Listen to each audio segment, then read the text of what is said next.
آج کی special report میں ہم بتائیں گے کہ بچوں میں ذہنی امراض کی وجوہات کیا ہوتی ہیں۔ طبی ماہرین کے نزدیک ویڈیو گیمز اور سوشل میڈیا کے استعمال کرنے والے بچے زیادہ تر ڈپریشن کے مریض بن جاتے ہیں۔ وہ اپنی قدرتی صلاحیتوں سے فائدہ اٹھانے میں بھی ناکام رہتے ہیں اور ان کی ذہنی برہوتری کا عمل بھی رک جاتا ہے۔ ایک حالیہ تحقیق کے مطابق جو بچے اپنا زیادہ تر وقت ویڈیو گیمز میں صرف کرتے ہیں ان کی پریشانی کی کیفیت بھی بڑھ جاتی ہے اور وہ دوسروں سے میل جول کو قطعاً پسند نہیں کرتے بلکہ تنہائی کا شکار ہو کر رہ جاتے ہیں۔ اس کے علاوہ اعصابی بیماریاں بھی ان کو جکڑ لیتی ہیں اور وہ اپنے جذبات پر بھی قابو نہیں رکھ سکتے۔ ان میں قوت مدافعت بھی کم ہو جاتی ہے۔ وہ چھوٹی چھوٹی باتوں پر گھنٹوں سوچتے رہتے ہیں اور بلا وجہ کسی نہ کسی بات پر ایک دوسرے سے الجھتے دکھائی دیتے ہیں۔ ایسے بچے والدین کے لیے پریشانی کا باعث بنتے ہیں، اس لیے ان سے نمٹنے کا بہتر حل یہی ہے کہ ایسے بچوں کو اچھا ماحول دیا جائے تاکہ وہ کسی طرح کے احساس کمتری میں مبتلا نہ ہوں۔ بچوں کو متوازن اور اچھی تربیت کے لیے ان کو صحت مندانہ ماحول فراہم کرنا بے حد ضروری ہے، جس کے لیے والدین کو اپنی بہت ساری سرگرمیاں معطل کرنا ہوں گی تاکہ ان کے بچوں کی شخصیت پر مثبت اثرات مرتب ہو سکیں اور وہ مفید اور کارآمد شہری کی حیثیت سے معاشرے میں زندگی بسر کر سکیں۔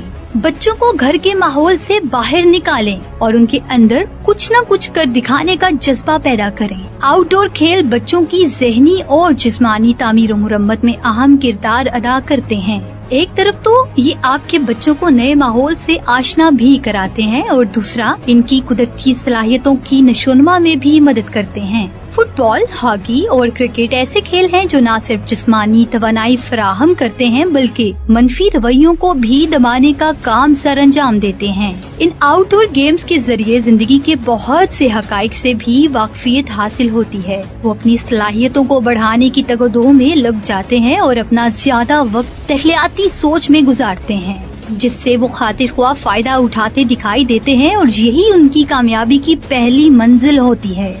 جمپنگ چھوٹے بچوں کے لیے انرجی سے بھرپور گیم ہے۔ اکثر پارکوں میں اس کے لیے محسوس جگہیں بھی ہوتی ہیں تاکہ بچے لطف اندوز ہو سکیں۔ اس کھیل میں بچوں کا جسم مکمل طور پر حرکت کرتا رہتا ہے۔ یہ ایک طرح کی ورزش بھی ہے۔ آپ اپنے اوقات میں سے کچھ وقت چاہے صبح کا ہو یا شام کا ضرور نکالیں تاکہ بچوں کو اپنے گھر کے نزدیکی پارک میں لے جائیں اور وہ اس طرح کی کھیلوں میں حصہ بھی لے سکیں۔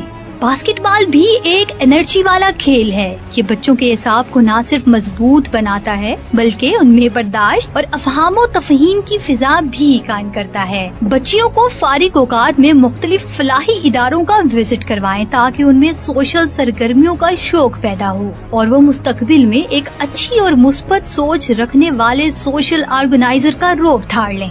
آرٹ اور ڈرائنگ کے فن سے اپنے بچوں کا مستقبل روشن بنائیں، انہیں رنگوں سے آشنائی کروائیں اور زندگی کی نشیب و فراز کی مختلف تبدیلیوں سے بھی گزاریں تاکہ وہ ہر طرح کے حالات کا سامنا کرنے کا حوصلہ رکھیں۔ بچوں پر بے جا پابندیاں مت لگائیں کیونکہ ایسا کرنے سے وہ زندگی سے اچھے انداز سے لطف اندوز نہیں ہو سکتے۔ کوشش کریں کہ سال میں ایک بار ضرور اپنے بچوں کو کسی مفید اور نصاب سے متعلقہ جگہوں کا وزٹ بھی کروائیں تاکہ تفریح کے ساتھ ساتھ وہ اپنے تعلیمی موضوعات کو بھی دیکھ سکیں اور ان کے متعلق اچھی طرح چھان بین بھی کر سکیں۔ ہفتے میں ایک دن بچوں کو گھر سے باہر گھمانے ضرور لے جائیں اور ان کے پسندیدہ کھیلوں میں سے انہیں بھرپور انداز میں حصہ لینے دیں تاکہ انہیں ذہنی تسکین مل سکے، تاکہ وہ اپنے دوستوں کو حسرت بھرے انداز سے نہ دیکھیں۔ بچوں کی خوراک کا خاص خیال رکھیں تاکہ ان کی جسمانی تربیت میں کسی قسم کی رکاوٹ نہ آنے پائے اور وہ پرجوش انداز میں اپنے تعلیمی اور تفریحی سرگرمیوں کی طرف مائل ہو سکیں۔ والدین کے لیے سب سے قابل توجہ بات یہ ہے کہ وہ اپنے بچوں کے ماحول کو ہر لحاظ سے بہترین بنانا چاہتے ہیں تاکہ وہ کسی کشمکش اور ذہنی دباؤ کا شکار نہ ہو سکیں۔ اچھے دوستوں کی طرح ان سے ہر معاملے پر بحث و مباحثہ کریں اور ان کی سوچ کو جتنا ہو سکے مثبت انداز سے پروان چڑھائیں۔